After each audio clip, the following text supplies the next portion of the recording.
Medina കണ്ട് എന്തെങ്കിലും കളിക്കാനൊന്നും പറ്റൂല. മദീനയിൽ റൗള സിയാറത്ത് ചെയ്യാൻ പോകുമ്പോൾ നമുക്ക് നല്ല അദബുണ്ടാവണം.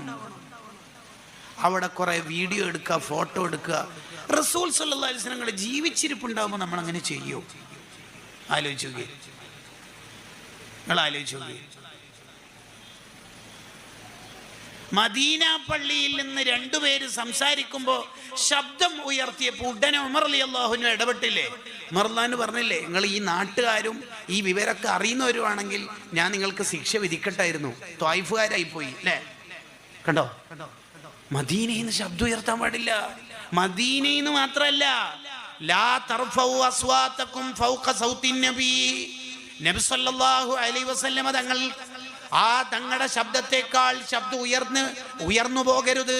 ഈ നിയമം മദീനയിൽ ബാധകമാണ്.